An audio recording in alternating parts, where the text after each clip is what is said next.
فتحت البوابات على بركة الله في ختام أشواط هذه الأمسية، وأجمل ختام كأس وزارة الدفاع. وفي المرتبة الثالثة هناك المطاردة. يا كاتب التاريخ مهلا، لا زال أوكو يدون على خط النهاية.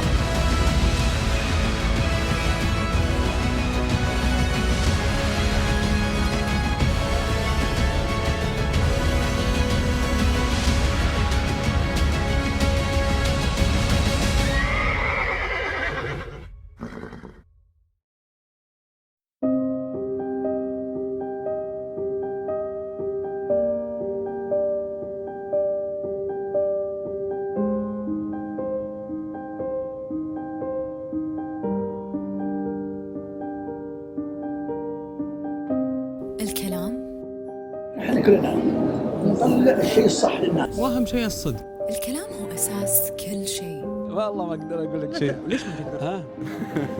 من اللي قايل لك الكلام هذا؟ بس كلام عن كلام يفرق، فعل عن فعل يفرق. ما ادري. لا ترطني. قرار عن قرار يفرق. ارضى بالقرار اللي اذا انا مختي استاهل، بس خليك عادل. خطأ عن خطأ بعد يفرق. خلاد ما يصير هاللون. شلون نتصرف؟ ولا شيء، بس أنا أستغرب من الناس اللي شلون نتعامل؟ أنا يعني مرة لو أتنفس قال لي تعال. شلون نتكلم؟ حصل؟ نعم حصل. لا تنتظرون مني إجابات. واضح لك هذا. مو كل شيء واضح مرات. والنادي كل شيء يتغير فيه، لكن ولكل شيء يستحق جدل وعتاب. الناس تختلف. للأمانة ضدي، ماني معي. الإجابات تختلف. أنا إيش أجاوب؟ بس خلكم متذكرين معاي إن خطأ عن خطأ يفرق، وكلام عن كلام يفرق.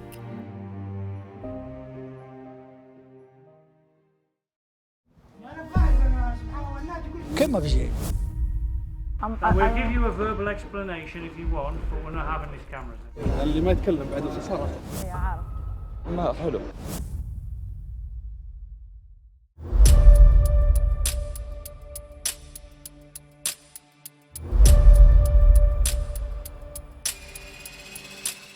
بالعاطفة وبالمدح. هالكلمتين مهم نفرق بينهم. أنا ما نقدر نحكي لك على المنطق. أنت كمدرب لا نحكي بالعاطفة. أنا كمدرب نحكي بالعاطفة. في الشوط هذا نحكي بالعاطفة. والعاطفة مرات وايد تخلينا نخطأ وما تخلينا نختار الصح. والله اني لو اقول لك اختار لك واحد بعينه انه يكون ظالم، يعني يكون اني حقيقه ما انصفت. عشان نكون منصفين مع انفسنا لازم ما نظلم احد على حساب عاطفه. ما راح تشوف خيل ما سجلت بجروب 3 الا هي ابطال، صح ولا لا؟ من رقم 1 إلى رقم 13 كلهم خيل زينه. لا ما في عاطفه. ترى الشوط كاس ايش؟ كاس وزاره الدفاع. والله ما قريت البرنامج ولا انا اعطيك البرنامج. والله ما ادري اعطيك البرنامج. اليوم الاسماء: اوكو، بولاح، شالعه، شبل لطام، الملثمه. ايوه من بعد اليوم 4 اسماء الاحمر مشارك، فهد سعد اليوم 4 اسماء. ارض خيله كلها زينه. الملثمه مستثناء يمتاز. كل ماشي على دعسه، كل واحد نفس شعبته، وارجعوا للفيديوهات وشوفوا كيف شعبة كل واحد فيهم. بس بيخدمون الملثمه. الملثمه مسوي احسن وقت بالطايف على 1200 لثلاث سنوات. فرص زينه. اليوم 1006. هي راكبه 1006 جايه ثاني اتوقع. والله العظيم كلهم رايحين على شانس. كلهم الاربع اسماء الموجوده اللي معك. هذا كاس جروب 3 يا ابوي، وش نسوي؟ لازم تركض ولازم بس ممكن تكون يا ابو سعد تركز لك على اسم واحد، الاسماء الثانيه ان جت كان بها، ما جت الاسم الواحد لازم هذا الاسم اللي مركز عليه لازم انك. المطمع الكاس، المطمع الكاس أصلاً. الهدف الاول الكاس عندك. الهدف الاول الكاس ان شاء الله، وبيجيبها الله ان شاء الله، لكن كل واحد له شعبه. كل واحد انا ما اقدر اقوم، انا ما سجلت 4 روس الا علشان طال عمرك كلها كفو، كلهم ريتاتهم فوق ال80 دخلوا. بس اللي ما قدرت تدخل في الشوط بسبب ريتها سجود كان مفترض انها تكون في الشوط. صحيح السجود كان مفترض في الشوط، لكن ما قدرت تدخل لان الريت 80 فنحاول قلنا ربما لان في النظام الموجود في نظام الكؤوس يقول لك الكؤوس الفئويه في جروب 3 وجروب 2 وجروب 1 والكؤوس التي جوائزها 300 فاكثر، وهذه وعطف يعني ما بعدها ينطبق على ما قبلها. فيفترض ان الكاس هذا ما دام جائزته ما هي ب 300 فاكثر، هذه نقطه يجب ان يعني لو اني فاضي للادعاءات والمشاكل هذه ما ادخل عليهم. لو قالوا او الكؤوس التي اكثر من 300,000 هنا يحجوننا. يعني عدم دخول دخول 75 هذه نقطه ترى محل اثاره، ولو في واحد يعني مدقق لغوي او واحد فاهم في القانون يحج النادي في النقطه دي. انت ما تقول لي الكؤوس الفئويه جروب 1 جروب 2 3 والكؤوس التي 300 فاكثر. هالقرار ترى مو بجديد، بس اللي مو بفاهمته ليش النادي سجلها اصلا في البرنامج المبدئي وهي مو بمطابقه للشروط. تدرون؟ خلينا نشوف الشوط. ترفع الرايه، فتحت البوابات على بركه الله في ختام أشواط هذه الأمسية، وأجمل ختام كأس وزارة الدفاع تقودهم مستثنى أحد زوايا المربع الأحمر إلى المركز الأول من المسار الداخلي الأبرزي بشعار عبد الرحمن المخبوب، أيضا من المسار الخارجي أوكو، وأيضا نيوتن من المسار الداخلي. يعني انت متضايق اليوم من عدم دخول السجود؟ مو اني متضايق، هي ان شاء الله باذن الله تعالى انها قادره بدون ما تحتاج احد. هي دام تركض من كانت عندي ما احتاج احد، ولا احتاجت بس معكرات ولا احتاجت، وماشي الله يبارك فيها. شالعة بتسوي شيء؟ الله يوفقنا وياه. ولا صعبه مع الحصن؟ لا ما هي بصعبه، هي راكبه بكاس المؤسس مع الحصن وخسرانه فينش. ما هي بصعبه. بس انها جايه من كاس المؤسس، اخر مشاركه لها كانت كاس المؤسس. الاسبوع اللي راح جوهر الناريز جاي من كاس المؤسس، كسب الاسبوع الماضي. شالعة بطله بدون اي شهاده. إلى كأس وزارة الدفاع أيضا من وسط الأسماء المشاركة بولاح بشعار ابناء الشريف الزاع. بولاح من فينا ما كان ينتظره يركض، بس توقعتوا مركزه هني مو بقايم مع عروس الخيل؟ من بيقوم مع بولاح؟ وش دراك ان بولاح بيقوم؟ بولاح حصان يقوم راس. كيف يقوم راس؟ اخر مركض وش سوى؟ قام راس؟ في الطائف 14 ما قام راس، هو ما قام راس، انت ما تدري. صح ما ندري، بس اللي ندري عنه انه في الطايف ما كان مقنع ابد. سيدة الطايف وسيدة الرياض مختلفة جدا.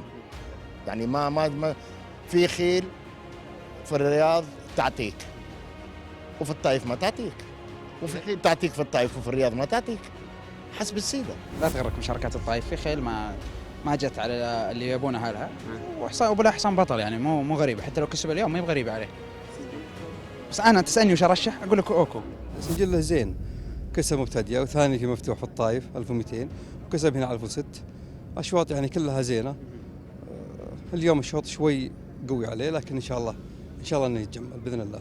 دكتور زهير بشعر سمو الامير سلطان بن مشعل، رباعي المقدمه والصداره الملثمه، تبدا التقدم يعطيها الاشاره. فرص زينه ان شاء الله، والله يبارك فيها. وهذه اول يعني اختبار مع الحصن، هي ركضت مبتدئه وكسبت مع حصن، بس راحت الحين التقديريه وكسبت مع الافراس، وراح الحين كاس، يعني كاس هذا اول كاس تقريبا جروب 3 لعمر 3 سنين. من راح يفوز الحين؟ نقول خلاص اوكو؟ الله يجعل ان شاء الله عند اوكو، هذا اتمناه انا، لكن الشوط صعب. انا رشح اوكو. نقول يمكن شبل الطام؟ بطل ومدرب بطل، الله يوفقهم. حصاننا ان شاء الله انه ممتاز باذن الله، بيقدم مستوى ان شاء الله، متفائلين فيه. وهالتفاؤل الحين بيخلينا نقول نيوتن بيسويها اليوم.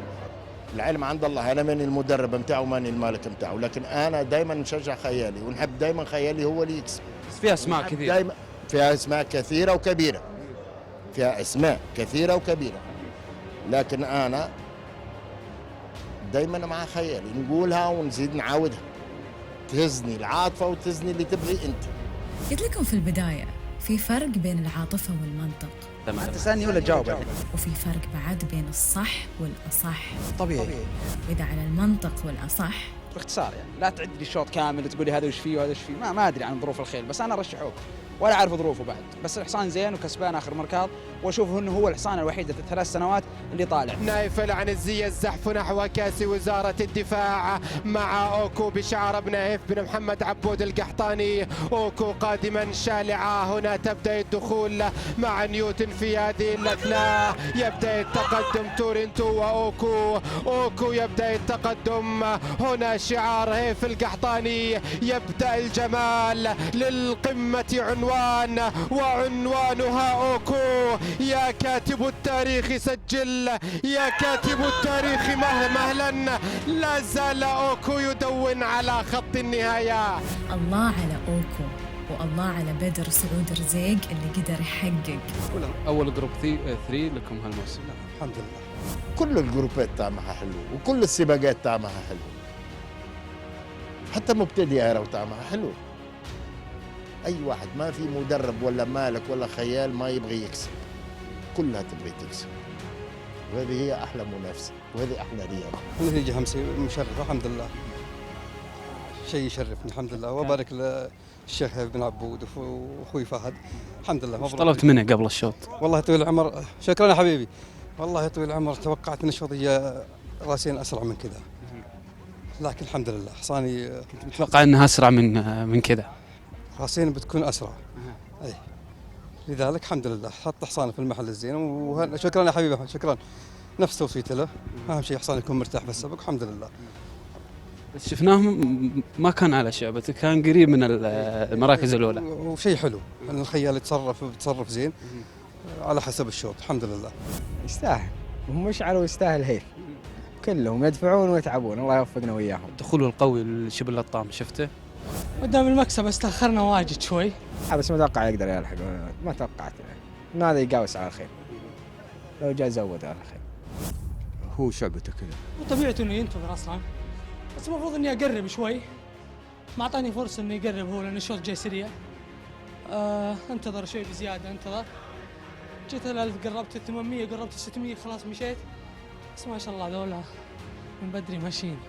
والله الشوط ما كان ذاك يعني، اللي كسب الله يبارك فيه خذ راحته قدام، ولا هو حضر، هو حضور ممتاز صراحه.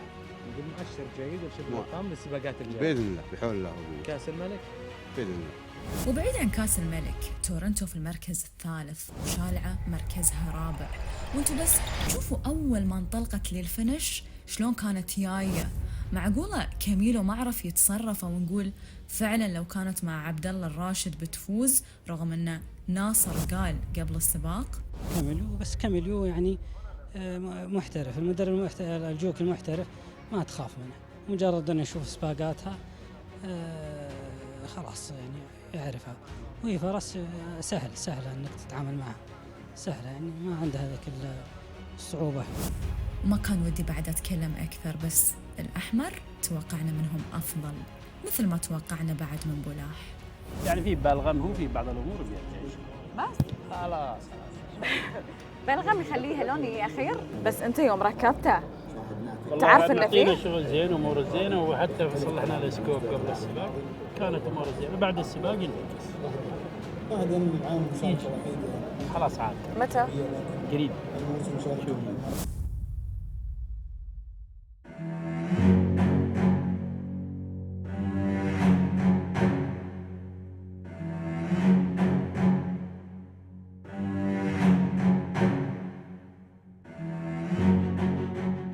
صدق ان الشوط في اسماء وايد، بس في اسماء اكيد نبي نعرف شلون بتأدي على 1600، وفي اسماء يمكن نقول تسجل انتصارها الاول بشوط مفتوح وهي مبتدئه، يعني ابن هضبان مثلا.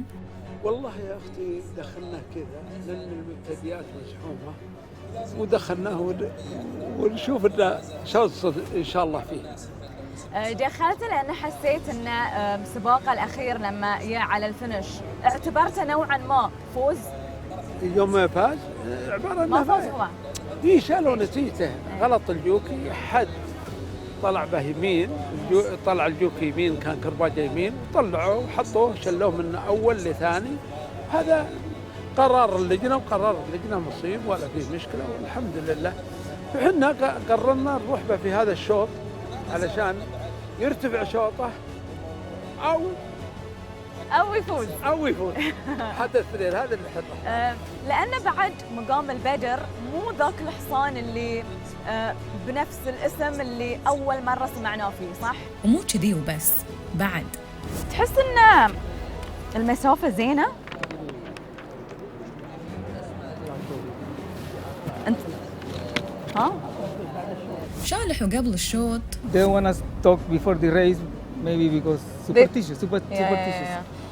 I just wanted to know if مقام البدر can do the Sure, he can 16 do that. because maybe it's a test for him today.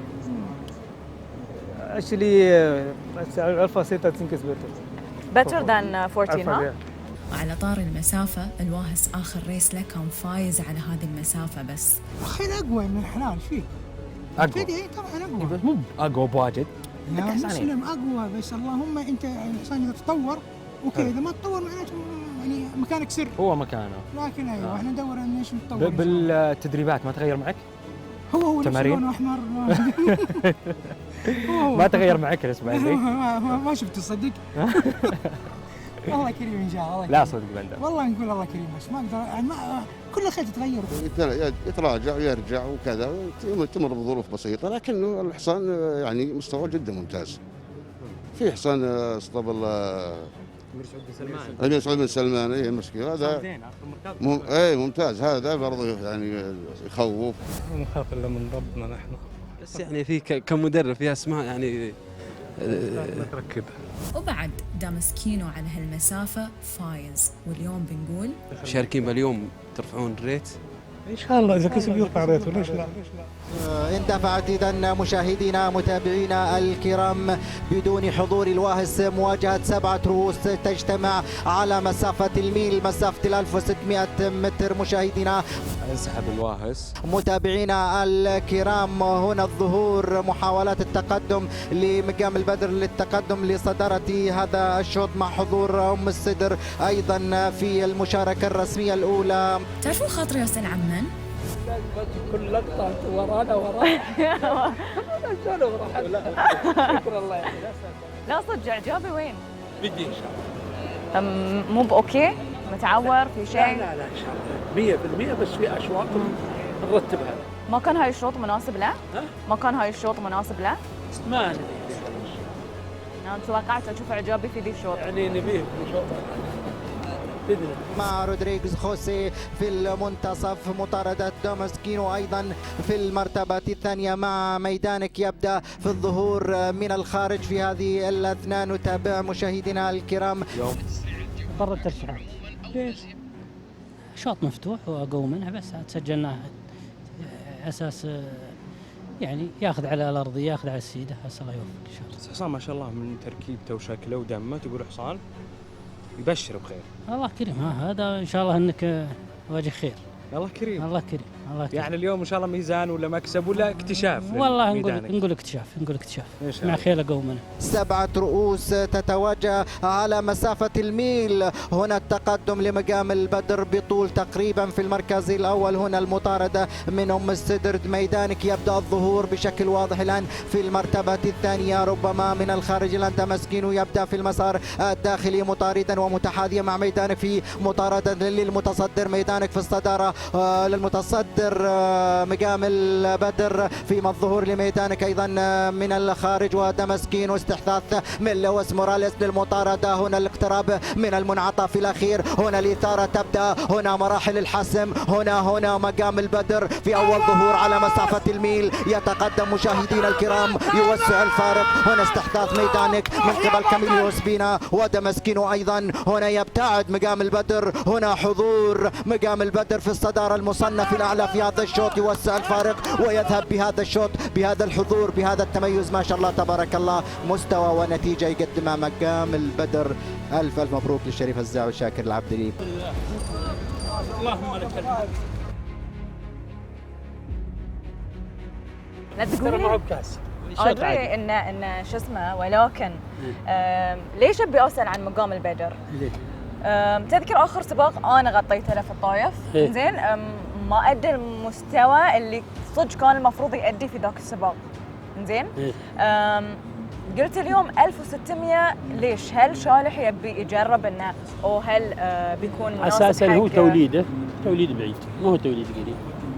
يعني احنا كنا نعسره في 1004 وفي 1200 نغثه. اللي شفناه وايد مو شوي. اللهم لك الحمد، وان شاء الله احنا نرجي منها ازود من كذا. تبيه حق وين بالضبط؟ ان شاء الله عاد هذا ترتيبه من عند الشريف خالد والشريف هزاع. انا مدرب سجل في الشوط الفلاني يا سيدي. اي ادري، بس الحين انت والله ما علمنا ودك تشوف مقام البدر في وين؟ هم الى اليوم الساعه 10 الصباح شريف خالد انا اتكلم الى الساعه 10 الصباح حصانك ما هو بزين اسحب، تراك محاسب عليه. الشيء الثاني ترتيبه على حسب مكسبه اليوم، يوم كسب اليوم هم اللي بيرتبون له. اي بس انت ودك تشوفه فين؟ الدرب السعودي؟ انا ان شاء الله اني اشوفه في كاس الملك عبد الله. وصح ان ابن هضبان الشوط ما يهمه، كان منوشي نضمن انه يدخل وياخذ ريت فقط، والفوز علم عند لا الله. بس الفوز بن هضبان فكرنا ان الخيل بيصير السبق بيصير سريع، صار السبق رتن، وحنا قلنا لا خليك تمشي رافع. هو مشى طريق الخط ممسوك. اوكي. وهو ممكن يجي ثالث ممكن. انت تعمدت ان انت تخلي الشوط بطيء اليوم مع مقام البدر؟ ما هو على كيف. انا ما عندي راسين عشان اخليه بطيء. بس مقام البدر كان يبي يمشي كذي. هو لازم احنا قلنا له اذا مشى معك احد اقصر، ما مشى معك احد روح. صدق راح ومن البدايه للنهايه يسوي كذي. نقول مقام البدر رجع حق مستواه. بس تعرفون من يا ثاني؟ كان عنده احساس. ها؟ الحمد لله والله مركاض اليوم. لا ممتاز وما زال غشيم والله. كان ثاني مركاضي؟ ثاني الغزي. شوف تقول عارف ان الخيل ولا عارف الارضيه؟ هو ما هو بعرفها والله. هو حصان انا اجيبها ما يشتغل هنا، انا جايبه من رماح ترى. الحصان يشتغل في رماح، لكن اضطريت اني انزل، لازم اشارك حصان، وما عندي الا شوط مفتوح وانا واثق من حصاني. لكن حتى يوم طلع له ولا حتى وتشوف الشوط من بدايته طلع بدري. طلاقه صار حذف يمين ويسار، ما استقر على مسار معين لين بس تعدى لهم يمكن 400 متر بعدين ثبت حصان على دعسته. يعني اليوم تقول مؤشر اقول ان شاء الله الخير قدام باذن الله وجهكم خير. انبسطت يوم شفته؟ اي والله انبسطت الحمد لله. انا خاف ان المره الاولى جاه الرمل هنا فيه مويه، بس وقف وجهه كش وقف، صار يحذف يمين ويسار، اربشه الجوكي والمسافه كانت قصيره ويبي يلحق ما يلا. لكن اليوم الحمد لله مسافته زينه وان شاء الله الخير قدام باذن الله. تلاحظ ان حصان مبتدئ ترى. ايه ميدان الخيل اللي معه كلها مفتوح كلها الحمد لله. شوف في خيل مستورده ورانا كلها. انا اشهد انتاج السعودي ان شاء الله. السعوديه فوق دائما. ومن كان ورا ميدانك ثالث؟ وهشام. كيف شفت دمسكينو؟ طيب كيف شفت دمسكينو؟ يا اخي اتركني. شوط طبيعي والله العظيم، لان حصان مقام البدر كويس ممتاز جدا، الله يبارك فيه، ضربهم يستاهلون كل خير. الثاني والثالث؟ الثاني والثالث كويسات، بس فيه ما في نسبه وتناسب. الحصان اللي قدام افضل منهم مستوى اليوم. بداية الشوط مقام البدر صحيح لكن في جواد ما ركض، ممكن لو دخل ممكن. من هو؟ يدخل الواهس. هذه الصج اللي أبي أعرف عنه.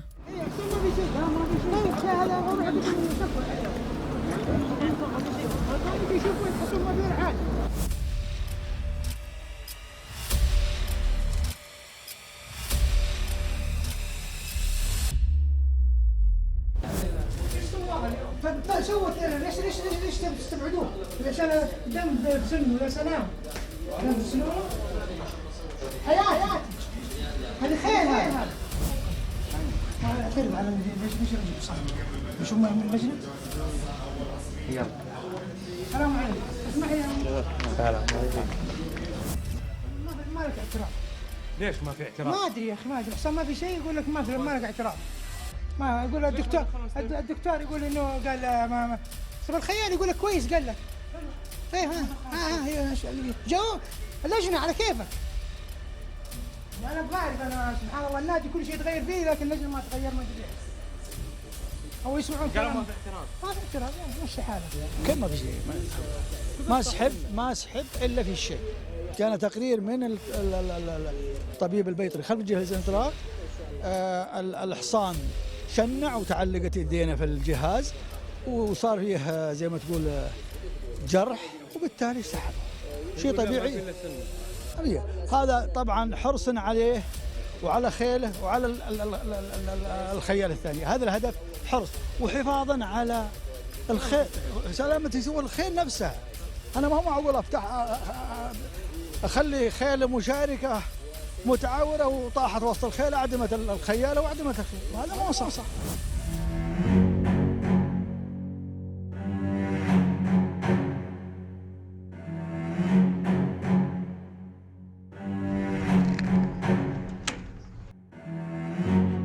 متابعينا الأعزاء، سابعوا أشواط هذا المساء. مفتوح الدرجات عمر 3 سنوات فأكثر، تتنافس على مسافة 1200 متر، مسافة السكس فورلون. قيمة الجائزة 95,000 ريال. 11 اسما تتنافس في شوط السرعة في هذا المساء. شوط بنقول عنوانه اطلع بسرعة وروح بسرعة وخلص بسرعة وانتهى الموضوع. وممكن أقول الكل اتفق على راس الشوط بهايف. إذا بيهايف في يومه صعب إن حد يفوز عليه. بهايف والله هذا راس الشوط. لكن بقول شوف فواز قالوا يحب التدبيل، بس هل بهايف يحب التدبيل ولا لا؟ كلامك صح. هاي السؤال. يبين ان شاء الله انه حصان زين. خيل وياه كلها زينه. ان شاء الله انه ياخذ زين. يدبل ويجيب خيله على اعلى مستوى، يعني ما شاء الله تبارك الله. بهايف يمكن ما يحب، هو عنده ابو ناصر لا يخليه يحب غصب. 1200 ل 1004 ل 1200. حصان هو سرعه يحب السرعه. 1200 برا ممتاز في المسافات. يعني عقب كل اللي شفناه منه اعتقد هو يعني المرشح الاول في هاي الشوط. ان شاء الله يكون المرشح الاول في هاي الشوط. يمكن هذه الكاس اللي قلنا عنه ذاك الاسبوع. انا ما اتفائل فيك لكن ان شاء الله. ما اتفائل في روحي. لا ان شاء الله يجي زين ان شاء الله. حصان زين اموره تمام. ينقص التوفيق بس. ينقص التوفيق وينقص ان احنا يمكن ما نعرف شنو بيأدي كينج سليبر ولا؟ والله الحصان هذا جاني قبل يمكن 4 شهور. ايه واول مركاض له، حتى اليوم يمكن يركض بدون كرباج، يعني يروح يتوح مع الخيل. وهو جاينا هديه من ايمن الراجحي. إيه؟ الله يطول عمره ويجزاه عنا خير. تجرب بس اليوم معه؟ الشوط ولا باحث عن شو اسمه؟ تمويه؟ ما ادري انا، بس ما اقول لك انا ما حد يدخل في الشوط هذا الا يبحث عن نفسه. اي لا نجرب ويفتح. له تقريبا 5 شهور ما ركض. اخر مركاض بالطايح. جاء ثاني ورا بنت حيين. عيال زامره؟ تبي تطلع طبعا ويا بهايف كرباج. اتوقع الله العالم اتوقع. زامره بتروح تخدم اخوها. كينج سليبر. اي يعني احنا قلنا له اذا كان بيكسب يعطيك كم كرباج، مو بكسبان. حصان الامير فيصل ترى زين، بس انه بيهايف شيخ. رقم 1 من رقم 2 من رقم 3؟ بيهايف وحصان فيصل يكتسحوا عتام. خطير عتام عليهم باذن الله. انا ما شاء الله بيسوي شيء عتام باذن الله. مبسوط من انا مبسوط منه من شغله، وحصان اموره زينه وان شاء الله. يعني باقي نشوف عن خطة على يكتسح يا عادل. خطة على يكتسح حصانك وتعرف. الله أنا نسأل التوفيق يا رب. اليوم تقول شوط يمكن يصير مصالحك؟ ليش يعني يصير صالح 1200 اكيد بيجي شوط سريع. حصانك ما يقوم. عندنا بنك ما اتوقع انه بيقوم السرعه يعني ما حتى ما في ذاك السرعه. يعني ليش اخترت تدخله ويا بهايف اليوم؟ والله شوفي نبي نختبره يعني في كاس السعوديه يعني نبي نختبره بالمسافه هذه اخر اختبار له، يقدم مستوى زين يا خلاص حصان يروح على طول في الميل الفربع احسن. يعني نختصرها بين ممكن بهايف، ممكن فيصل كينجز سليبر. ممكن سليبر تتوقع يقوم ولا يصير معك؟ ممكن لا هو سرده برا يعني اتوقع بيمشي معي، اللي من جوا زامره ممكن يتقوم، بس زامره مرات ما تطلع من زين من الاستل. راس الشوط بهايف يعني بسم الله عليه هو اللي فيه السرعه ل 1200. احنا نشوف عاد الشوط ان شاء الله نطق الاسترد ونشوف.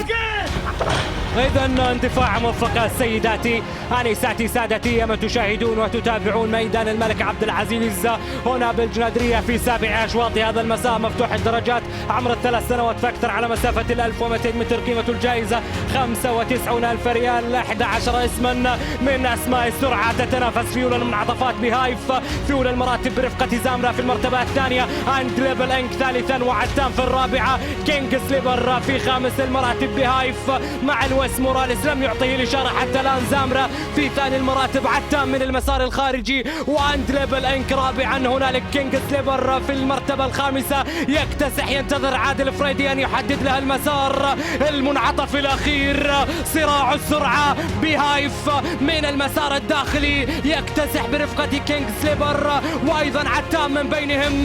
بهايف يحافظ يوسع الفارق، الدخول من قبل عتام وأيضا كينج سليبر، ولكن بهايف مع لويس موراليس يوسع الفارق. يأتي الآن الرقم 7 لكي يسجل الانتصار الثالث على التوالي. طلع يحب التدبيل نفس مدربه. أبو ناصر اللي يحب التدبيل الحصان يمكن ما يحب. والله لو مو مدبل يمكن نسوي وقت يعني افضل. يمكن اليوم يعني ضاع منا يعني اجزاء وسب التدبير، بس ان شاء الله ما بتدبل له مره ثانيه؟ ما راح ادبل له ما راح بقول لك لو تدبل له ايه مو مقتنع من التدبيل. هو يحب التدبيل، انت ما تحب التدبيل.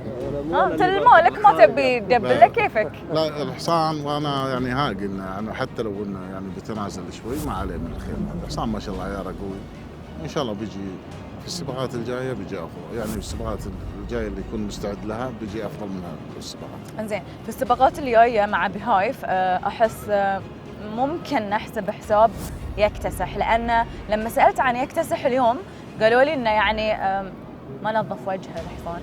تاخر وما يبغى الرمل ولا سردي 8 كذا سليبر يميني، فاضطريت اني اجي من جوا، صعب اني بروح من برا. جبته من جوا بعدين طلعت برا، بس ما حصاني اذا ما مشى من بدري تروح عليه. ولو ما صار اللي صار كان يكون في مستوى بهايف ولا في مستوى ممكن ما اقول اني اضرب بهايف، بس يجي سبق يعني، بس حصانه مو هنا محله يعني، اما كسب محله ثاني. Did you expect مكتسح to be closer?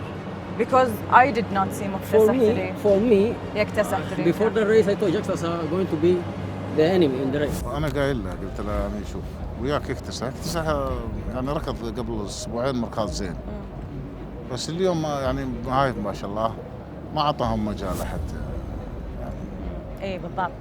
اليوم ما اعطاهم مجال احد يريح او يدخل دخول او يسوي سبيد او فان شاء الله حتى السباقات الجايه ان شاء الله ما راح يطير. ما احنا ضاغطينه يعني ولا احنا معلقين عليه ذيك الامال. اهم شيء اني انا كنت مبسوط منها الان، ركض مركز ممتاز وطول السكه من برا، واللي كنت ضربه حصان بطل، ومبروك لابو ناصر. الحصان اليوم ما شاء الله عليه، الحصان زين يعني، الحصان بالسرعه ممتازه، ما يعطي مجال احد يعني، حتى اعتقد زامرة فرس الامير فيصل اليوم. You know the other filly was following me by whip, you know. Yeah. The Samra. She was following me by whip, you know. My horse was Zamra tried to make the race for the other one. Of course, this is the King's Slipper. لو كانت زامرة مو معاه اليوم بيأدي نفس الشيء؟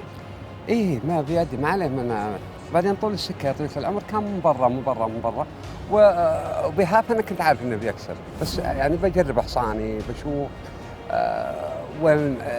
لان عندي انه بيتطور بعدين باذن الله.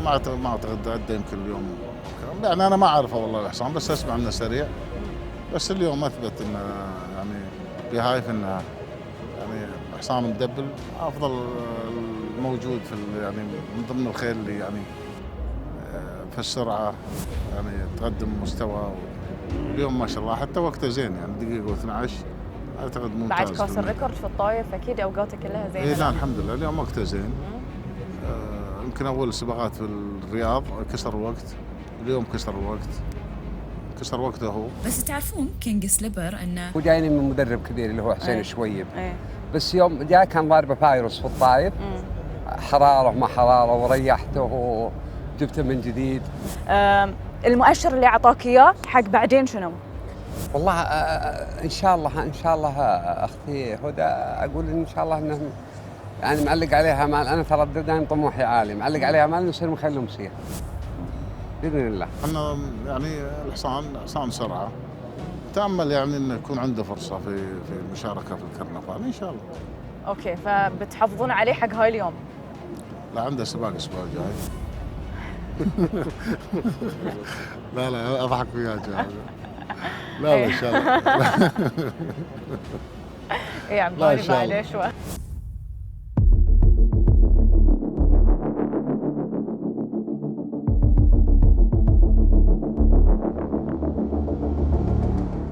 بي الحين انطره يعني؟ اوكي. عندهم شوط مشغولين. في شنو ممكن نكون مشغولين؟ يعني مو من عادة عبد العزيز انه هو ما يكون هني موجود. لا يعني هني يعطي الخطة بالتليفون. مشغولين في من ومع من؟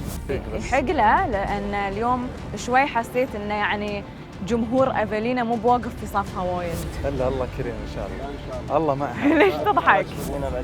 ها؟ هو مو مع افلينا اليوم، ليش يضحك؟ زعلان؟ لا مو زعلان. على شنو الواحد ممكن يزعل وعلى شنو ممكن يتوتر؟ شوط صعب. انا مربوطين خلينا. انا بعد مرتبكه معاكم. لا ان شاء الله الله كريم ان شاء الله. عبد العزيز مو بفيه، وسلمان موجود. لا ما مو موجود سلمان. ليش سلمان مو موجود؟ لا حق كثير الاسبوع اللي فات خلاص. شو هذا اليوم عنك؟ كان معي. اي صدق حقناهم. لا اقول شوط مهم، شلون ما شوط براس. بس انت بدالك. انت مكانه، انت مكان سلمان، لازم تجاوب عنه. عن وايد اشياء. ليش عبد العزيز وليش سلمان؟ في شوط مثل هالشوط طبيعي ننقسم قسمين. انا اقول سانتس فلاش. انا اروح مع افالينا اتوقع. دخول قوي. ايس دانسينج تمشي، ممكن تمشي قدام، ممكن تمشي خلف المتصدر. سانست فلاش تمشي قريب، واخر 300 متر تبدا في الدخول. بس اللي مهم نذكره بين هالاسماء ان عبد العزيز ومعاه افالينا وكيبتو كوبا، وسلمان معاه سانست فلاش وايس دانسينج. شوط تكتيكي بحت؟ ما في تكتيك، 6 روس ولا شوط مقياس لقوة الافراس وبس؟ والله الله اعلم. شوط مثل ما انت تشوف، خيل معروفه وراكضه، اللي جاهز واللي زين بيكسب اليوم. 6 أسماء ولكنها الأجمل. فتحت البوابات على بركة الله إلى كأس وزارة البيئة والمياه والزراعة على مسافة الميل. هنا الصدارة لتيك شارج أوبري بشعار سمو الأمير سلطان بن مشعل بن عبد العزيز. تيك شارج أوبري شنو موقعها من هالسباق؟ تيك شارج أوبري فرس زين. تيك شارج تتوقع يفيدها اليوم راموس؟ إن شاء الله أتوقع يعني ممكن. راموس أصيل ركبها في الطايف زين، وراموس وراموس خيال ممتاز. من تصيل اليوم يكون معها؟ الحقيقة أنا اللي قلت له أصيل يروح يركب سانست فلاش. ليش؟ حظوظها أفضل، وأنا يعني أنا كلمت أصيل لأنه ركبها مرتين وكسب عليها، فقلت له أصيل يعني إذا لك رغبة تركب سنسة فلاش أنا أيدك. الانطباع الأول أخذناه، بس الانطباع الثاني هو هل هي بتتحكم في سرعة السباق؟ نعرف شعبتها اللي متعودين عليها وهي اللي قاعدين نشوفها، بس اللعبة كلها اليوم في سرعة السباق. أنا أعتقد أنه يكون سريع. في صالح من إذا كان سريع؟ أفالينا طبعا. هل السباق سريع حتى الآن؟ هل فعلا بيكون لصالح أفالينا وغيرها لا؟ قبل الشاكرين استمتعوا مع أمهات المستقبل، استمتعوا مع الدماء العالمية بكل لباقة. والله ما عندكم راسين، شو بتسوون؟ والله مو بعندي الخطة، والله العظيم اني مو بعندي. أنا أعرف الخطة عند سلمان، بس الوضع فعلا مربك، الكل قراب. الشوط بيجي سريع سريع، هذا اللي أتوقعه. أكيد الشوط بيجي سريع، يعني بيصير مصالح خير الدخول. أفالينا ما في إلا وايس دانسينج. لا ايس دانسينج مو دخول. دخول. كيف ايس دانسينج دخول؟ لا ما تجي تقوم. أكيد. وسانست تقوم. كل خيلنا اسرع. هل انتم تشوفون الشوط سريع ولا انا غلطانه؟ هل أفالينا دخولها قوي بما فيه الكفايه عشان ينهي وجود ايس دانسينج وسانست فلاش؟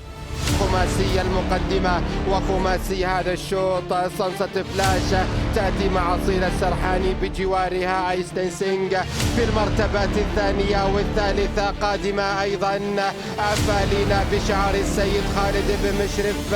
هنا التقدم لرقم 3 سانست فلاش، هنا التباهي، هنا الجرأة، هنا الصمود لأفالينا عبر المسار الخارجي.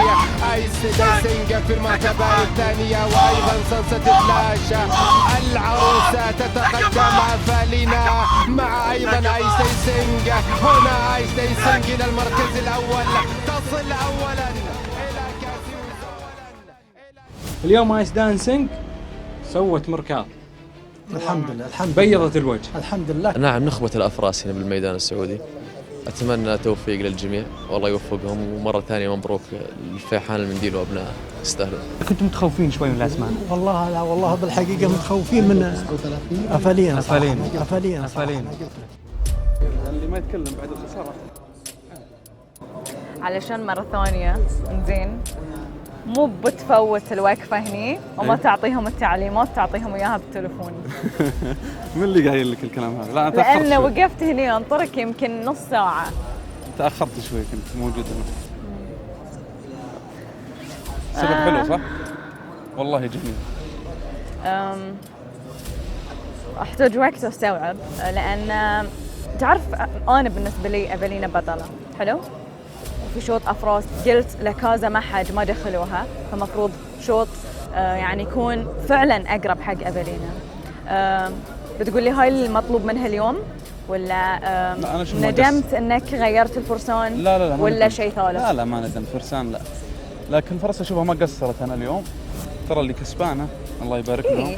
ترى فرس جروب 2 كاس الامير سلطان، فرس بطله وادوا سباق حلو وجميل. والله سباق حلو وجميل، يعني الحمد لله فضل الله. انا مرتاح لان اللي قدامك فرس ممتازه جدا وفرس فوقانيه الله يبارك لفيحان المنديل وبارك له هذا الفوز هو وابنائه. بس نعم فرسي ما قصرت والله، ادت سبب حلو. كان وايد جريبه عبد العزيز، كانت جريبه، يعني انا صعب علي اقول ان هي ما كانت تقدر تفوز اليوم. مع ايضا ايس دانسينج، هنا ايس دانسينج الى المركز الاول، تصل اولا الى كاس وزاره. هم راس الشوط هم مرشحين، لا سانست فلاش ولا ايس دانسينج الله يبارك لهم. يعني الناس تقول انسحبت لا كاسه خلاص، لا في ما عندهم حد قال خلاص، بس احنا على كل اللي صار لازلنا كنا محتفظين باسم افالينا حق الشوط. افالينا ما قصرت اوكي، بس بعد ابي اعرف ليش غيرت الفارس. والله ما عجبك ركوبه اخر مره؟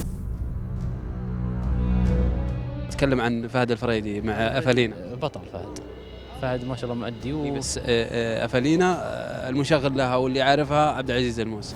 اخطاء عبد العزيز بن خالد؟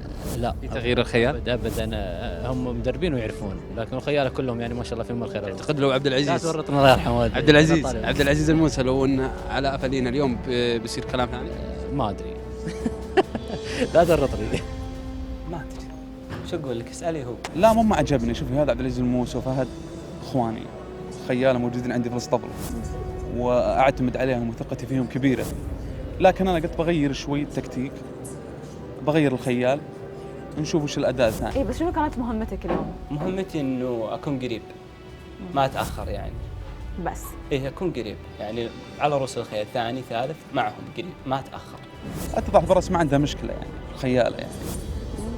وعبد العزيز خيال ممتاز جدا، وسباقها اللي راح في كاس الناس تقول منزلها عشان اقطع الفرس وكذا، لا ما نزلت عشان اقطع الفرس، انا بغير شانس وبشوف والحمد لله. شنو كنت بتغير وتبي تشوف؟ ابي اشوف فرسي مع الخيال، لو اغير خيال تمشي يعني، ولا الموسى الان ما عندها مشكله لو احط خيال ثالث يعني. فهمتي؟ انا ولد الاسطبل، يركبني افالينا، يركبني كوبا، ما يبي يركبني، انا ولد الاسطبل. زين انت شفت متى بغاني انا حاضر. مره قلت لي لان افالينا شوي تاخرت، هاي اللي يعني خرب عليها السباق. هالمره ما تاخرت لا. ولا ثانيه ولا ثانيتين ولا ثلاث. لو كنت راكبها كنت اقول لك، مو انا اللي راكبها. لا انا ما شفت السباق كويس، بس ممكن طلعتها برا شوي تاثر، لكن يعني بالشكل الكلي يعني انا اشوفها ادت فرسي كويس وقدمت سباق حلو. ما راد الله، لو والله رايد انها تفوز فازت. اكثر من كذا ما اقدر اقول لك شيء. يمكن فهد كان يقدر يقول وانتظرته واتصلت له، لكن يحق له اكيد كان مضغوط لان الثنتين كانوا متساويتين في الفرص. لا فهد خيال افالينا المعتاد ولا عادل خيال ايس دانسينج المعتاد. اليوم عادل بدع. بدع عادل مع عادل دائما يبدع. يعني ودي اني ماشي شوي من بدري، بس عشان اختي اللي صاري قدرت قدرت ما استطيع انتظر اليوم عجتني افالينا منه. وقالوا انتظر وراه. وانا وفرس الفرس الثاني الفيحان منتظرين الحمد لله. ما صارت مصالحك انك نظرت؟ الا صارت مصالحه، بس ان فرسي ما ارتاحت بالمسك، حشرها شوي. يمكن لو انها مرتاحه بالممشى يعني كانت تبي تروح. اي ممكن تروح، بس اني انا هسه ما ارتاحت بالممشى يعني من عند 1200 ل 1000 كلها شاده شوي الفرس، بس ما ارتاحت بالممشى، ما ريحتني اختي سانستا فلاش. سانستا فلاش ما طلعت يعني، انا طلعت قبلها وهي معي. هو ماسك صح، بس اصيل ليش كان ماسك؟ اللي مكتوب والله انا رايح اخدم نفسي والفرس الثاني تخدم نفسها. مرة ماني طالع بسميكر الفرس الثاني ولا هي طالعة بسميكر. لا كنا الحقيقة ما خلينا لو شفت لحد السبق طلعوا مع بعض الحقيقة الفرسين، لأن كلهم أبطال الحقيقة، لا آيس دانسينج ولا سانست فلاش، كنا متأملين فيهم الاثنين. وأنا متوقع إنه هو اللي بيمشي يعني. مشيت قبله، فانتظرت على برا على راحة فرسي، جينا الست خلاص شانس الشوط جاني لازم امشي ومشيت. دائما ما شاء الله عليهم عيال فيحان ذكيين في الخطط صراحة. وخيلهم كويسه ما شاء الله تبارك الرحمن، ادائهم جيد. تشوف انه كان في خطه ذكيه منهم اليوم؟ ايه الا وهي ما مشوا سانست فلاش، ما سرعوا الشوط، بس هذه كل القصه. المشكله ان الكل كان متوقع شوط سريع. انا توقعت سانست فلاش تمشي، لكن وكان الشوط بطيء. لو يمكن احمى من كذا تجي افالينا احسن. اكيد افالينا كانت هي الفرس اللي دائما عيوننا عليها يعني، وكل الخيل كانت تمشي قدام، الا افالينا هي اللي تنتظرها. لا وجتهم بالوقت المناسب، جت من الخلف الحقيقه، ولكن زي ما قلت انت تماسكت هي ايس دانسينج، وكان شوط بين الخياله وعادل دقيقه فرق الحقيقه، الخبره والقوه والاخ الكبير له احترامه. اداروا السباق بشكل صح ونظيف وجميل صراحه. نظيف وجميل وذكي. وبس عبد العزيز لو استخدم كيبتو كوبا عشان يسرع الشوط، حتى لو ما عجبتني حتى في الصباح يعني، انا جيت الاسطبل الصباح ما كانت معجبتني كثير، انا كنت هاقي فيها هقوه كبيره انها تؤدي ازين من افالينا اليوم على تمارينها الماضيه، لكن اليوم الصباح حتى الاكل ما خلصته بدري. او عبد العزيز الموسى حزتها، كان المفروض يشوف ان الشوط صار بطيء وبيضر افالينا ويتصرف. مخطط انها تمشي كيبتو كوبا تسرق السباق، وعلمت عبد العزيز، لكن اكيد ان الفرس مشكلتها يعني لليوم اثرت عليها. او بس نسكت ونقول يلا ان شاء الله المره الجايه باذن الله ان شاء الله وبارك لهم هالفوز واتمنى لهم التوفيق.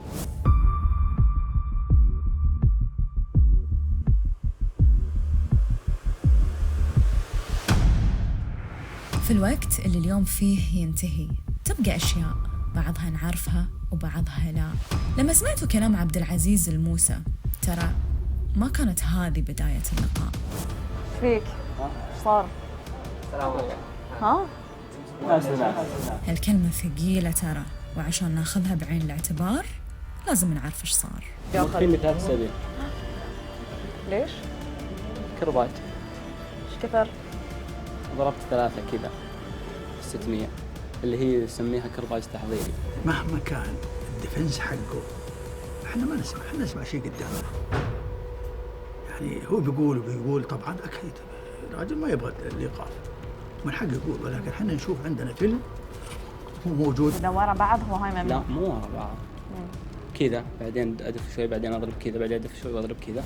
اخذت ال400 فليت كرباجي بديت باستخدام الصوت ضربت 10. حسب لي هذوليك، حسبهم لي اللي كنت ضارب 3. هذا هو كلامه طبعا. كلامه غير صحيح طبعا. وانت تجاوزت لعنا في وقت، بس هذاك المفروض انت في وجهة نظرك انه ما ينحسبون. هذوليك ال3 المفروض ما ينحسبون، لانه مو نفس الكرابيج لما في الكرباج كذا، بس كذا تحضير. خلي حصاني مركز معي مصحصح. هو عنده استخدام للشوط او اللي يسمونه الكرباج 13 مره. 13 مره يوقف عليها 6 أيام.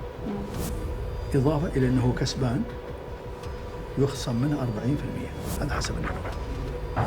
وقبل شوي وريته فيديو كاميريو سبينا ضارب 13 كرباج ولا استدعى ولا وقفه. كاميليو في وين؟ اي شوط كان؟ الشوط الخامس الحفل 36.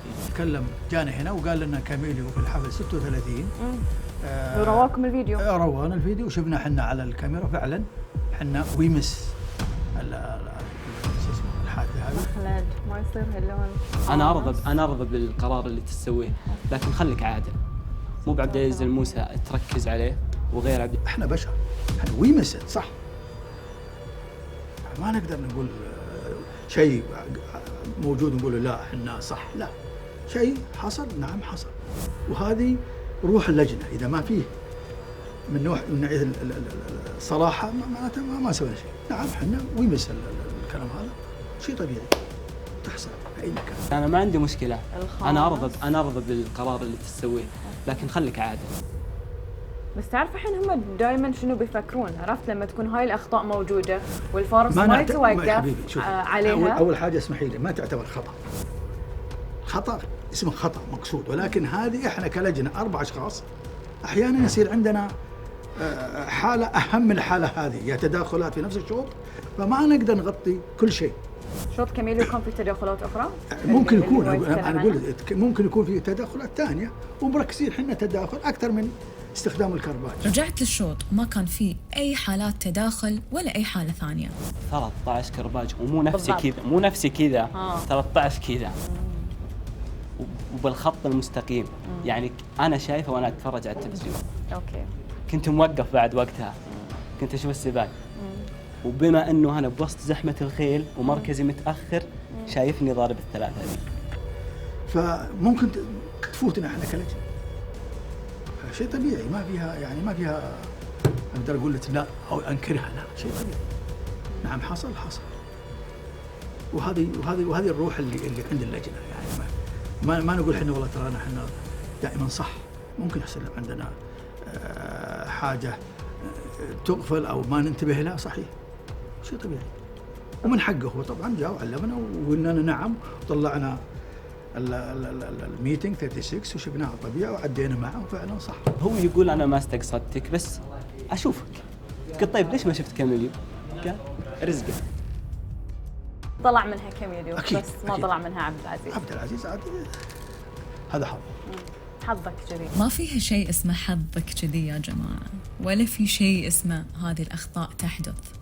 مخلد قال احنا كلجنه 4 أشخاص احيانا يصير عندنا حاله اهم من الحاله هذه، يا تداخلات في نفس الشوط، فما نقدر نغطي. 4 أشخاص في لجنة، 4 مو واحد، عشان تتغطى جميع الأشياء، عشان إذا واحد ما شاف الثاني يشوف، الثالث يشوف، الرابع يشوف، دخيل الله مستشار اللجنة اللي ما كان حتى راضي يناقش الموضوع. No cameras. Why no cameras? We're not having cameras at 5 to 8 when we've had 11 races.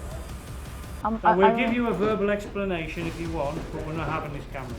Yeah, but I'll be talking to Makhlad. Okay. Well, you won't be needing me then. Yeah, thank you. Thank you.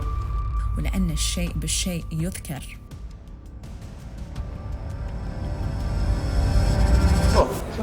شوف الشاطر في ايه شفته، يعني ما طلعوا من حيث لا تعلمون. من هنا والثانيين هم اللي يجون يستعرضون عند اللجنة ويرفعون قضايا على قولهم.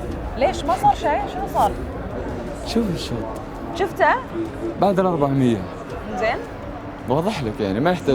من المسار الداخلي مع عادل فريدي منتخبة قادمة. شوف الشوط بتعرفين. واللي واضح لك هذا. حزتها ما كان واضح لي شيء، كل اللي شفته ان نايف ما كان على بعضه من بعد شوط متعثرة. هو اللي طلع وجهي. ما اقول اكسب انا، اللي كسبانه راهيه، بس فرصة تجازينا اليوم. لكن الحمد لله.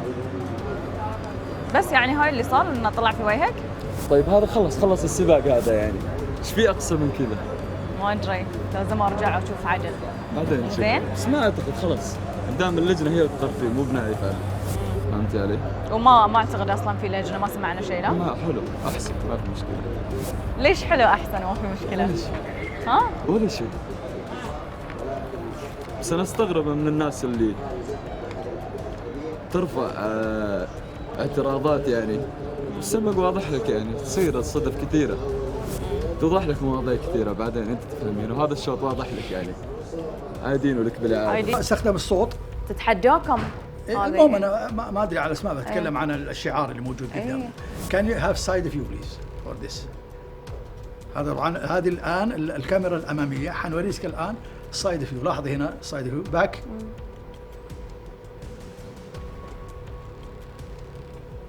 اوكي طبعا هو مكانه هنا، استخدم الصوت.